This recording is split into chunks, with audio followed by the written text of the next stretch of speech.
surface of the land, roots trap water from the flowing mud. Precious nutrients and minerals. These elements, combined with sunlight, create the first living systems of our planet.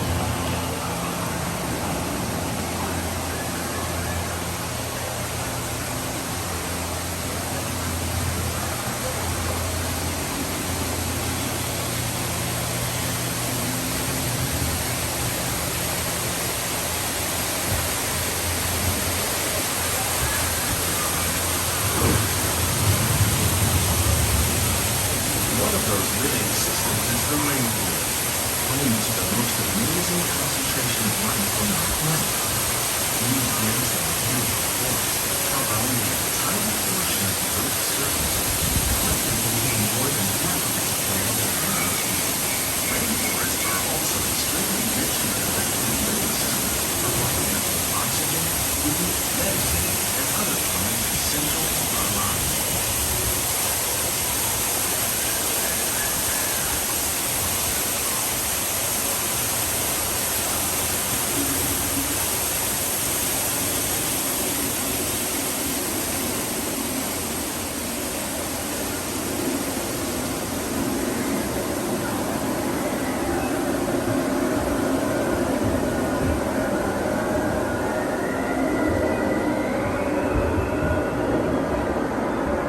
In the desert, nature has created a very different, no less beautiful living system.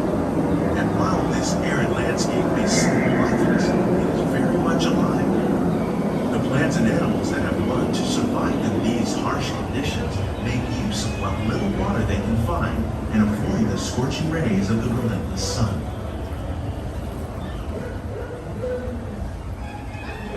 The American prairie once appeared as desolate as the desert. But over time, rainwater and nutrients gradually penetrated the hard surface of this land. Even the hooves of the mighty buffalo helped create the rich soil that would one day become home to the American farm.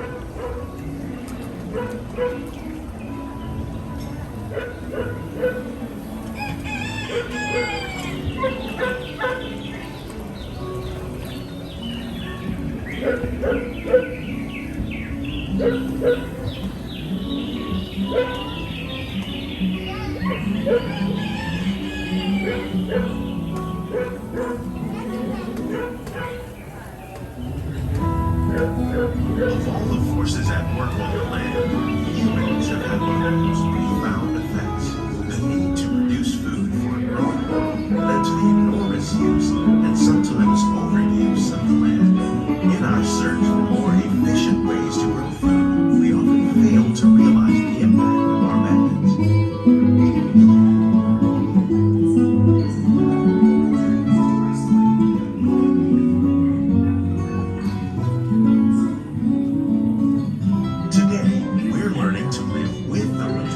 Discovering better ways to grow food that will assure both human and environmental well-being.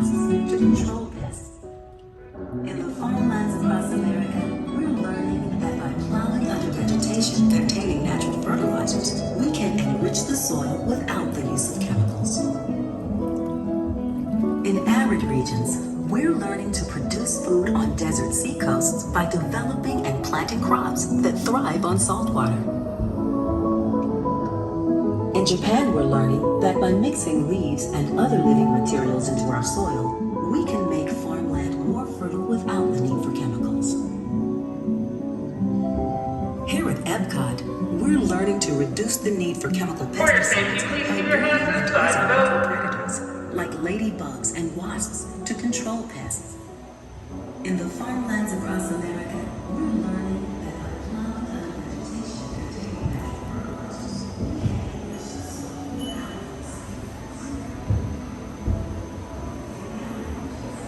How will we meet tomorrow's growing needs for food production, yet still respect the needs of the land?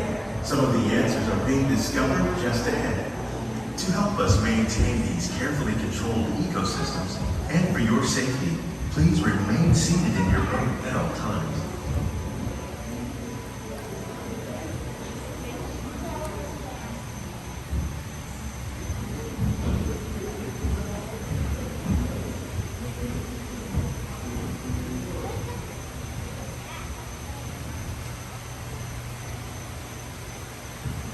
Welcome to our living laboratory, where scientists from EPCOT and the U.S. Department of Agriculture are exploring innovative ways to produce bountiful harvests now and into the future.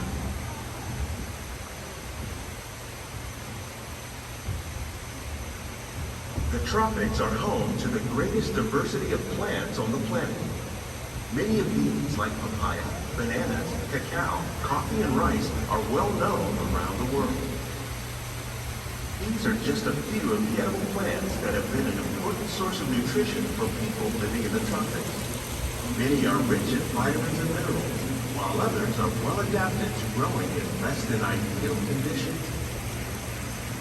Some, like the water lily, thrive in wet, swampy areas and waterways. All parts of this plant, even the flower petals, are edible. The starchy root of the plant has long been used to make flour for baking.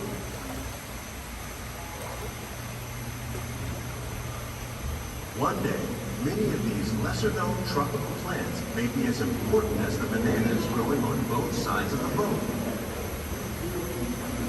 More than 28 million tons of bananas are eaten annually, making it the most popular fruit in the world.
While there are more than 50,000 edible plant species in the world, most of us are only familiar with the handful that make up our everyday diet.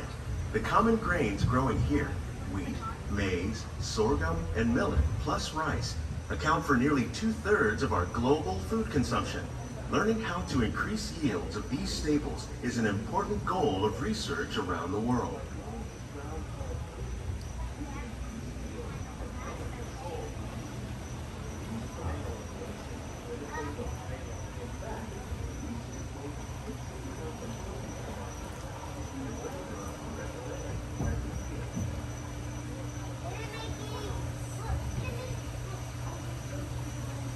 These plants are definitely on their way up. Innovative growing techniques like these increase yields while more efficiently using resources like water, fertilizer, and pesticides. Another innovation at work here is our integrated pest management program. By populating our greenhouses with beneficial insects that prey on harmful pests, like aphids and flies, we are significantly reducing our reliance on conventional pesticides. We're growing these crops using our nutrient film system. This technique precisely controls and recycles water and nutrients. With it, we can produce over 27,000 heads of lettuce a year in this one small area.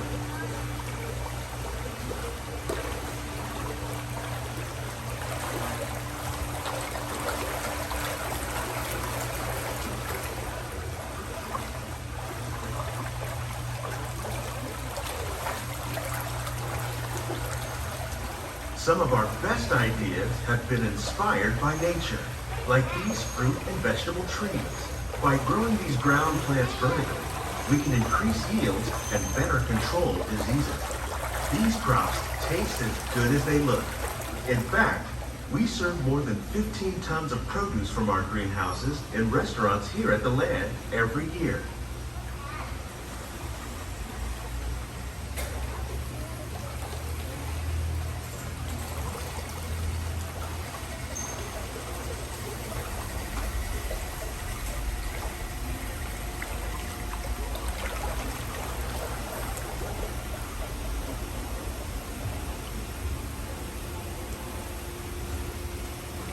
The future of agriculture may include innovative ideas like this vertical growing system.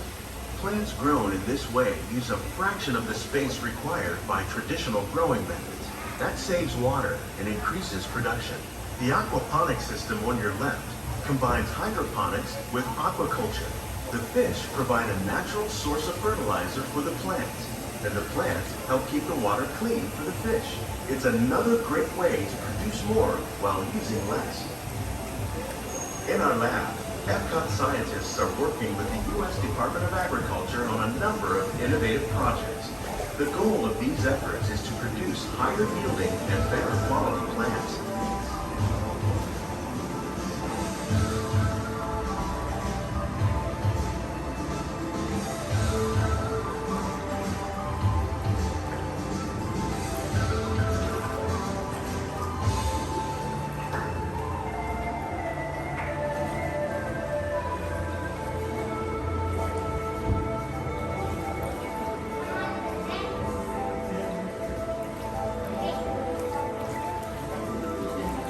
These greenhouses represent just a fraction of the work being done worldwide to produce bountiful harvests for our growing population. Scientists, farmers, and even backyard gardeners are doing their part to improve the quantity and quality of foods that we all rely upon. Together, we can continue to find more ways to increase food production